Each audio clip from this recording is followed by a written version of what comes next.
Hi നമസ്കാരം പ്രിയമുള്ളവരെ. സുന്ദരമായ നാടായ ഭൂട്ടാൻ്റെ വൈവിധ്യമാർന്ന ചരിത്രത്തിലൂടെയാണ് നാം കടന്നു പോകുന്നത്.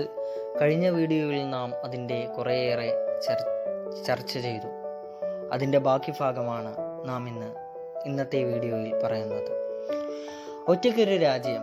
അയൽ രാജ്യങ്ങളുമായും ബ്രിട്ടനുമായും നല്ല ബന്ധം നിലനിർത്തിയപ്പോഴും ഒരു തരം ഒറ്റപ്പെടൽ നയമാണ് ഭൂട്ടാൻ സ്വീകരിച്ചിരുന്നത്. ഒഗ്യൻ ചാങ് ഉങ് ചുങ്ങിൻ്റെ മരണത്തെ തുടർന്ന് ഭൂട്ടാന്റെ രണ്ടാമത്തെ രാജാവായ ജിഗ്മേ വാങ്ചുഗും ഈ നയം മാറ്റിയില്ല. രാജ്യത്തിന്റെ ആഭ്യന്തര ഭരണ സംവിധാനവും നികുതി ഘടനയും ശക്തിപ്പെടുത്തുന്നതിന് ജിഗ്മേ ഊന്നൽ നൽകി. ഭരണത്തിന്റെ നിയന്ത്രണം തന്നിൽ കേന്ദ്രീകരിക്കാനും രാജാവ് ശ്രദ്ധിച്ചു. അതിർത്തിക്കപ്പുറത്ത് കലാപങ്ങൾ പൊട്ടിപ്പുറപ്പെട്ടപ്പോൾ ഈ ഒറ്റപ്പെടൽ പതിറ്റാണ്ടുകളോളം ഭൂട്ടാന് അനുഗ്രഹമായി തീർന്നു. എങ്കിലും ഈ ഒറ്റപ്പെടൽ പൂർണ്ണമായിരുന്നില്ല. രാജാവ് തന്റെ അവകാശികളെ വിദ്യാഭ്യാസത്തിനായി ഇന്ത്യയിലേക്കും ഇംഗ്ലണ്ടിലേക്കും അയച്ചിരുന്നു. ബ്രിട്ടന്റെ സാമ്പത്തിക സഹായത്തോടെ ആദ്യത്തെ വെസ്റ്റേൺ മോഡൽ സ്കൂളും ഭൂട്ടാനിൽ ആരംഭിക്കുകയും ചെയ്തു. മികച്ച വിദ്യാർത്ഥികളെ വിദേശ രാജ്യങ്ങളിലേക്ക് ഉന്നത പഠനത്തിനയക്കാനും രാജാവ് സമ്മതിച്ചു.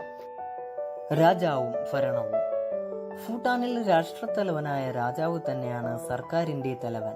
രാജാവിനെ ഭരണത്തിൽ സഹായിക്കുന്നതിനായി ഒരു ക്യാബിനറ്റുമുണ്ട്. മന്ത്രിമാർ, പോലീസിന്റെയും പട്ടാളത്തിന്റെയും മേധാവികൾ, മറ്റു പ്രത്യേക പ്രതിനിധികൾ മുതലായവർ ഉൾപ്പെടുന്നത് ക്യാബിനറ്റാണ്.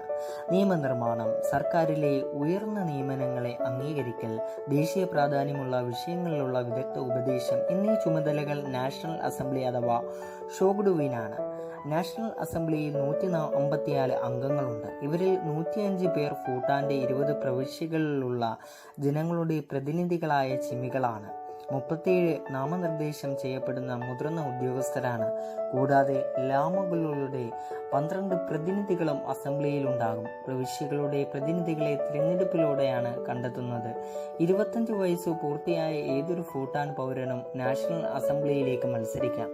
രാജഭരണം നിലനിൽക്കുന്ന പല രാജ്യങ്ങളിലും ഇല്ലാത്ത അധികാരം ഭൂട്ടാനിലെ നാഷണൽ അസംബ്ലിക്കുണ്ട്. അസംബ്ലി പാസ്സാക്കുന്ന മൂന്നിൽ 2 ഭൂരിപക്ഷമുള്ള അവിശ്വാസ പ്രമേയത്തിലൂടെ രാജാവിനെ സ്ഥാനഭ്രഷ്ടനാക്കാൻ സാധിക്കും. അസംബ്ലിയുടെ തീരുമാനങ്ങൾക്ക് രാജാവിനെ അംഗീകരിക്കാനും ഭൂട്ടാന് അംഗീകാരവും ഭൂട്ടാനിൽ ആവശ്യമില്ല. അസംബ്ലി പാസ്സാക്കുന്ന പ്രമേയങ്ങളോ നിയമങ്ങളെയോ ഇല്ലാതാക്കാനുള്ള അധികാരവും രാജാവിനില്ല. ഭൂട്ടാനിലെ ജനങ്ങളെ 3 പ്രധാന വർഗങ്ങളായി തിരിക്കാം. ഗാലോങ്, ഷാർചോപ്സ്, ലോട്ടോഷാപ്പസ് എന്നിങ്ങനെയാണവ.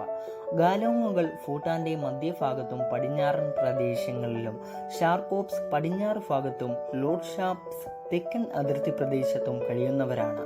ഭൂട്ടാനീസ് ഭാഷയിൽ അവിടുത്തെ ജനങ്ങൾ ഒന്നടങ്കം ഡ്രോക്പ എന്നറിയപ്പെടുന്നു. എന്നാൽ ഏതു വർഗക്കാരെയാണ് ഈ വാക്കിലൂടെ സൂചിപ്പിക്കുന്നതെന്ന് വ്യക്തമല്ല. ചില രേഖകൾ പറയുന്നത് മംഗോളിയൻ വംശക്കാരനാണ് യഥാർത്ഥ ഡ്രോക്പുകൾ എന്നാണ്. എന്നാൽ ടിബറ്റിൽ നിന്ന് വന്ന ഗാലോങ്ങുകളെയാണ് ഇങ്ങനെ വിളിക്കുന്നതെന്ന് ചിലർ പറയുന്നു. ഡ്രോക്പ മത പഠന കേന്ദ്രങ്ങളിൽ കഴിഞ്ഞവരാണ് ഡ്രോക്പകൾ എന്ന് മറ്റൊരു വാദമുണ്ട്. ഗാലോങ്സ് 19-ാം നൂറ്റാണ്ടിൽ ടിബറ്റിൽ നിന്നെത്തിയ അഭയാർത്ഥികളാണിവർ. അതുവരെ ആരും താമസിക്കാത്തതും ഫലപുഷ്ടി നിറഞ്ഞതുമായ പടിഞ്ഞാറൻ പ്രദേശങ്ങളാണ് അവർ തിരഞ്ഞെടുത്തത്. ഗാലോങ്ങുകൾ കാഴ്ചയിൽ ടിബറ്റുകാരെ പോലെയാണ്.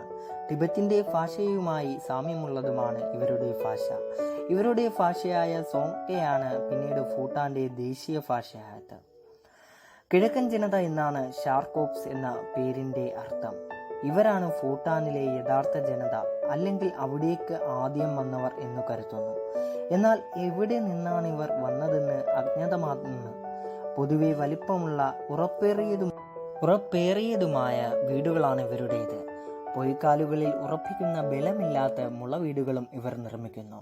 വലിയ മതവിശ്വാസികളാണിവർ. ഇവരുടെ വീടുകൾക്ക് സമീപം കുടുംബക്ഷേത്രങ്ങളും കാണും. ഷാർകോപ്പ് സ്ത്രീകൾ നെയ്ത്തിനു പേരുകേട്ടവരാണ്. പട്ടുനൂലും പരുത്തിയും അവർ നെയ്ത്തിനുപയോഗിക്കുന്നു.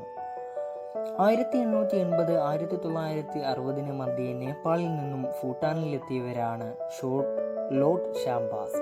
മതത്തിൻ്റെയും ഭാഷയുടെയും അടിസ്ഥാനത്തിൽ ധാരാളം ചെറുവിഭാഗങ്ങൾ ഇവർക്കിടയിലുണ്ട്.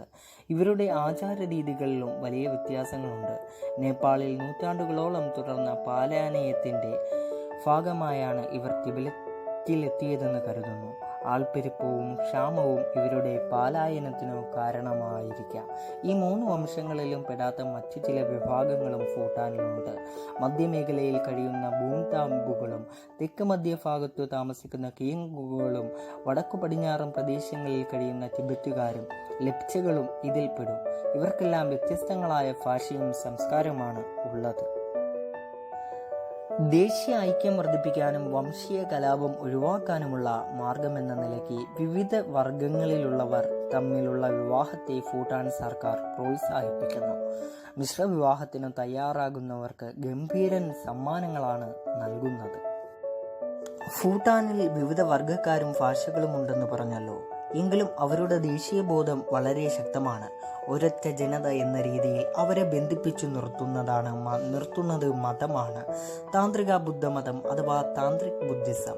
തെക്കുഭാഗത്തുള്ള ഹിന്ദുക്കളെ ഒഴിച്ചു നിർത്തിയാൽ ബാക്കിയുള്ള മിക്കവാറും ഭൂട്ടാൻകാർ അടിയുറച്ച ബുദ്ധമത വിശ്വാസികളാണ്. താന്ത്രിക് ബുദ്ധിസം ഉത്ഭവിച്ചത് ടിബറ്റിലാണെങ്കിലും ഭൂട്ടാനിലെത്തിയപ്പോൾ അവരുടേതായ പല സ്വഭാവ സവിശേഷതകളും അതിൽ ലയിച്ചു ചേർന്നു. അങ്ങനെ ഭൂട്ടാൻകാരുടെ പൊതുവായ അടിസ്ഥാന പ്രമാണമായി ബുദ്ധമതം മാറി. അതുവഴി ഭാഷാപരവും വംശീയവുമായ വിഭാഗീയത ഇല്ലാതാക്കാനും സാധിച്ചു. ബുദ്ധമതം എന്ന ഈ അടിത്തറയിലാണ് ഭൂട്ടാൻ രാജാവായ ജിഗ്മേ സിംഗ്യ വാങ്ചുക് ഒരേയൊരു ദേശം ഒരൊറ്റ ജനത എന്ന സങ്കല്പം പടുത്തുയർത്തിയത്. പരമ്പരാഗത മൂല്യങ്ങളിലൂന്നിയ ഒരു ദേശീയതയാണ് അദ്ദേഹത്തിൻ്റെ സ്വപ്നം. തൻ്റെ ജനതയ്ക്ക് ഒരേയൊരു ഭാഷയും ഒരേ പോലുള്ള വിദ്യാഭ്യാസവും രാജ്യത്തിൽ എവിടെയും സഞ്ചരിക്കാനുള്ള സ്വാതന്ത്ര്യവും വിവാഹ സ്വാതന്ത്ര്യവും ഉണ്ടായിരിക്കണമെന്ന് അദ്ദേഹം ആഗ്രഹിക്കുന്നു. സ്കാർഫ്. ഭൂട്ടാനിലെ പുരുഷന്മാർ ഔദ്യോഗിക ചടങ്ങുകളിൽ പങ്കെടുക്കുമ്പോഴും ക്ഷേത്രത്തിൽ പോകുമ്പോഴും സ്കാർഫ് ധരിക്കാറുണ്ട്. ഇവ കാപ്നി എന്നറിയപ്പെടുന്നു. സിൽക്കിൻ്റെയോ പരുത്തിയുടെയോ കട്ടി കുറഞ്ഞ തുണി കൊണ്ടാണ് ഇത് നിർമ്മിക്കുന്നത്. നീളമുള്ള ഈ തുണി ഒരു ഷോള് പോലെ ശരീരത്തിൽ ഇടുന്നു. സ്കാർഫിൻ്റെ നിറം ഓരോരുത്തരുടെയും പദവി സൂചിപ്പിക്കുന്നു. മഠാധിപർക്കും രാജാവിനുമുള്ളതാണ് കാവി നിറം. ഇരുണ്ട നീല നിറം രാജാവിൻ്റെ ഉപദേശക സമിതിയിലെ അംഗങ്ങൾക്കുള്ളതാണ്. വലിയ ആർഭാടത്തോടെ വിവാഹം നടത്താൻ കഴിവില്ലാത്തവരാണ് ഭൂട്ടാനിലെ ബഹുഭൂരിപക്ഷം ജനങ്ങളും. വിവാഹപ്രായമായവർ തങ്ങൾക്ക് ഇഷ്ടപ്പെട്ടവരെ സ്വയം കണ്ടെത്തുകയാണ്. എന്നിട്ട് കുറേ കാലം ഒന്നിച്ചു കഴിയുന്നു. അതിനുശേഷമാണ് വിവാഹം. ഒന്നിച്ചു ജീവിക്കാൻ താല്പര്യമില്ലാത്തവർക്കോ വേർപിരിഞ്ഞ് വേറൊരാളെ വിവാഹം കഴിക്കുകയും ചെയ്യാം. ആഘോഷമായി നടത്തുന്ന വിവാഹങ്ങൾ വളരെ കുറവാണെങ്കിലും തീരെ ഇല്ലാതില്ല. അത്തരം വിവാഹങ്ങൾക്ക് തീയതിക്കും സമയവും മറ്റും നിശ്ചയിക്കുന്നത് ജ്യോത്സ്യന്മാരുടെ അഭിപ്രായം കൂടി കണക്കിലെടുത്താണ്. അങ്ങനെ നിശ്ചയിച്ച ദിവസവും വരനും കൂട്ടുകാരും കൂടി വധുവിൻ്റെ വീട്ടിലെത്തും. എന്നിട്ട് അവർ വധുവിനെയും കൂട്ടി വരൻ്റെ വീട്ടിൽ മടങ്ങിയെത്തുന്നു. അവിടെ വധൂവരന്മാരെ സ്വീകരിക്കാൻ കുടുംബാംഗങ്ങളും ബന്ധുക്കളുമെല്ലാം കാത്തുനിൽക്കുന്നുണ്ടാകും. ഐശ്വര്യത്തിൻ്റെയും സമൃദ്ധിയുടെയും അടയാളമായ ഒരു പാത്രം നിറയെ വെള്ളവും മറ്റൊരു പാത്രം നിറയെ പാലുമായിട്ടാണ് അവർ വധൂവരന്മാരെ സ്വാഗതം ചെയ്യുന്നത്. തുടർന്ന് പുരോഹിതന്മാർ വധൂവരന്മാരെ അനുഗ്രഹിക്കും. പിന്നെ ആട്ടവും പാട്ടുമായി സദ്യ പൊടിക്കും. ഭൂട്ടാൻകാർ ഏറ്റവും പ്രാധാന്യമുള്ളതായി കരുതുന്നത് ശവസംസ്കാര ചടങ്ങാണ്. മരണം സംഭവിച്ചാലുടൻ ലാമമാരെ വീടുകളിലേക്ക് വരുത്തി മരിച്ചവരുടെ പുസ്തകം വായിക്കും. മൃതദേഹം വെള്ളത്തുണിയിൽ പൊതിഞ്ഞ് ദഹിപ്പിക്കും. ചിതാഭസ്മം പിന്നീട് നദിയിൽ ഒഴുക്കും. പുനർജന്മത്തിൽ വലിയ വിശ്വാസമുള്ളവരാണ് ഭൂട്ടാനിലെ ജനങ്ങൾ. വീഡിയോ ഇഷ്ടമായെന്ന് കരുതുന്നു. കൂടുതൽ ഭൂട്ടാൻ്റെ ചില വിശേഷങ്ങളുമായി മറ്റൊരു ദിവസം മറ്റൊരു വീഡിയോയിൽ നമുക്ക് കാണാം. എല്ലാവരും വീഡിയോ ഇഷ്ടമായെങ്കിൽ ലൈക്ക് ചെയ്യുക, സബ്സ്ക്രൈബ് ചെയ്യുക.